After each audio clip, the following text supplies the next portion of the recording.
Hi అండి. ఈరోజు కథ అద్భుతమైన క్షణాలు పార్ట్ 7.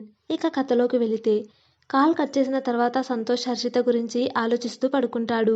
ఆ తర్వాత రోజు ఉదయం సంతోష్, అరుణ్ ఆఫీస్లో లంచ్ చేస్తూ మాట్లాడుకుంటారు. పెళ్ళి ఎప్పుడు పెట్టుకుంటున్నారు? సంతోష్: ఇంకా 3 మంత్స్ తర్వాత.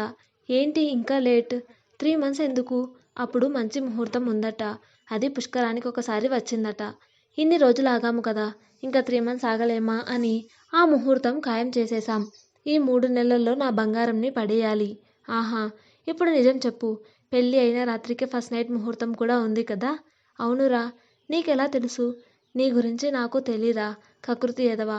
సంతోష్ సిగ్గుపడుతూ: అయినా నా పెళ్ళాం రా అది. నా బంగారం. కానీ అది ఎలా చెప్తే అలా వింటాను. పర్లేదురా, మా చెల్లి బాగానే కంట్రోల్లో పెట్టుకుంది. లేకపోతే అందరినీ కొట్టేవాడివి, ఎవరినీ లెక్క చేసేవాడివి కాదు. రేయ్, నేను మీకు రౌడీ అయితే అది నాకు రౌడీరా. దాని అల్లరికి నేను పడిపోయా. రేపు పిల్లలు పుడితే ఇంకెంత అల్లరి చేస్తుందో. రే సామి, ఊహల్లో నుంచి బయటకురా.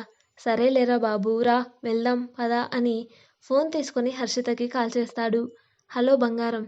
రేయ్, నీకు చెప్పానుగా బంగారం అనకు అని. అయినా ఎందుకు అంటున్నావు? నీకేమన్నా తిక్కా, క్రాకా, లూజా?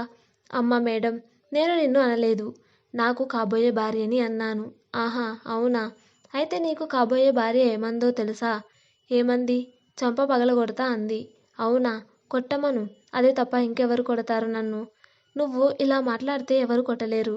థ్యాంక్స్. అరే సచ్చినోడా, నేను నిన్ను పొగట్టం లేదు, తిడుతున్నా. పర్లేదు తిట్టు.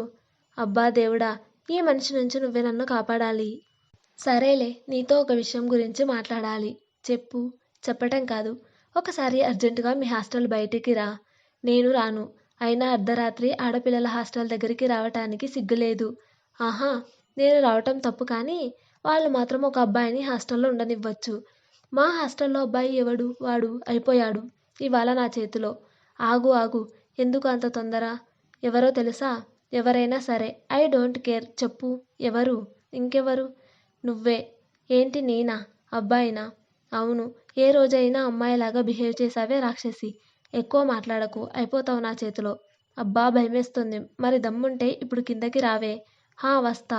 నాకేమన్నా భయం అనుకున్నావా? రా, నేను అదే చెప్పేది.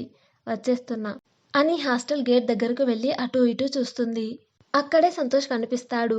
కోపంగా సంతోష్ దగ్గరకు వెళ్ళి కాలర్ పట్టుకొని, ఏంటి వాగుతున్నావు? హా, నేను అబ్బాయినా అని తన దగ్గరికి జరుగుతుంది. సంతోష్ హర్షిత కళ్ళలోకి చూస్తూ ఉంటాడు. అప్పుడు గమనిస్తుంది తను సంతోష్కి ఎంత దగ్గరగా ఉందో. వెంటనే వెనక్కి జరుగుతుంది. సంతోష్ తన నడుము పట్టుకొని దగ్గరికి లాక్కుంటాడు. అనుకోని చర్యతో హర్షిత సైలెంట్గా ఉంటుంది. సంతోష్ హర్షిత చెవిలో, ఇంత దగ్గరగా వచ్చావు, ఒక ముద్దు పెట్టవే. జీవితాంతం నీ కాళ్ళ దగ్గర పడి ఉంటా. అక్కర్లేదు, నీ జీవితం నువ్వే దాచుకో, నేను వెళ్తున్నా అని అక్కడ నుంచి హాస్టల్కి వెళ్ళిపోతుంది. సంతోష్ రూమ్కి వెళ్ళిపోతాడు. ఆ తర్వాత రోజు ఇద్దరూ అనుకోకుండా షాపింగ్ మాల్లో కలుస్తారు. హాయ్ బంగారం, షాపింగ్కి వచ్చావా? లేదు, ఓట్ కార్డ్ అప్లై చేసుకోవడానికి వచ్చా. నీ మొహం చూడు. మొహం అయినా మాల్కి ఎందుకు వస్తారు? అది కూడా తెలీదు. మళ్ళీ ఈ మొహానికి పెళ్ళి కావాలి. అది కూడా నేను కావాలి. చిన్న పిల్ల దగ్గర చాక్లెట్స్ కొట్టేసే మొహంను నువ్వు. అయినా ఏంటి, బంగారం అని పిలవద్దు అని చెప్పానా? మళ్ళీ పిలుస్తున్నావు. ఈసారి మాటలతో చెప్పను, చేతల్లో చెప్తా. అబ్బా, ఎందుకు పొద్దున్నే క్లాస్ పీకుతున్నావు? నా ఇష్టం. నేను క్లాస్ పీకుతా, ప్రిన్సిపల్ రూమ్ పీకుతా. నీకేంటి? అబ్బా పంచా? కాదు, లెగ్గిన్. కళ్ళు దుబ్బాయా? అబ్బా మళ్ళీ పంచరేయ్. చెప్పనా? పంచ కాదు, లెగ్గిన్ అని. సరేలే. షాపింగ్ అయిపోయిందా? షాప్కి ఏమవ్వలేదు, నేనే డ్రెస్ కొనుక్కున్నా.